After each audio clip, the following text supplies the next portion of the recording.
നിങ്ങളുടെ റിലേഷൻഷിപ്പ് ഒരു സിറ്റുവേഷൻഷിപ്പ് ആണോ എന്നുള്ള സംശയം നിങ്ങളുടെ മനസ്സിലുണ്ടെങ്കിൽ ഞാൻ ഈ പറയുന്ന സൈനുകൾ കാണുന്നുണ്ടോ എന്നുള്ളത് നോക്കുക.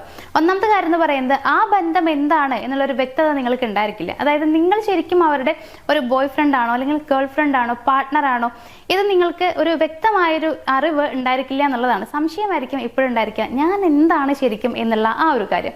രണ്ടാമത്തെ ഒരു കാര്യം എന്ന് പറയുന്നത് ഫ്യൂച്ചർ പ്ലാൻസ് ഒരിക്കലും ഉണ്ടാവില്ല എന്നുള്ളതാണ്. രണ്ടുപേരുടെ ഫ്യൂച്ചറിനെ കുറിച്ച് പ്ലാൻ ചെയ്യുന്നുണ്ടാവും, പക്ഷെ ഒരുമിച്ചുള്ള പ്ലാനിങ്സ് ഒന്നും രണ്ടുപേർക്കും ഇടയിൽ ഉണ്ടായിരിക്കില്ല. ഇനി മൂന്നാമത്തെ ഒരു കാര്യം എന്ന് പറയുമ്പോൾ നിങ്ങളുടെ കമ്മ്യൂണിക്കേഷന്റെ അളവ് നിങ്ങൾ ശ്രദ്ധിക്കുക. ചില ദിവസങ്ങളിൽ വളരെയധികം ഒരുപാട് സംസാരിക്കുന്നുണ്ടാവും, ചില ദിവസങ്ങളിൽ വളരെയധികം കുറവുമായിരിക്കാം എന്നുള്ളതാണ്.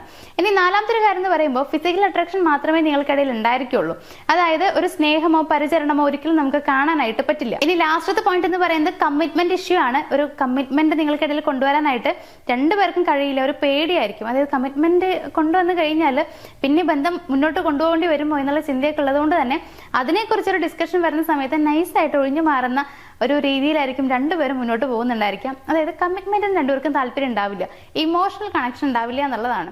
അപ്പൊ ഈ പറയുന്ന സൈനുകളൊക്കെ കണ്ടിട്ടുണ്ടെങ്കിൽ, അങ്ങനെ കാണുന്നുണ്ടെങ്കിൽ ഉറപ്പിക്കുക, ഇതൊരു ലവ് റിലേഷൻഷിപ്പ് ഒന്നല്ല, സിറ്റുവേഷൻഷിപ്പ് തന്നെയാണ്. അതിൽ മുന്നോട്ട് പോയിട്ട് കാര്യമൊന്നും ഇല്ല എന്നുള്ളത് കൂടി നിങ്ങൾ മനസ്സിലാക്കുക. ബാക്കി നിങ്ങൾ തന്നെ തീരുമാനിക്കുക അത് വേണമോ വേണ്ടയോ എന്നുള്ളത്.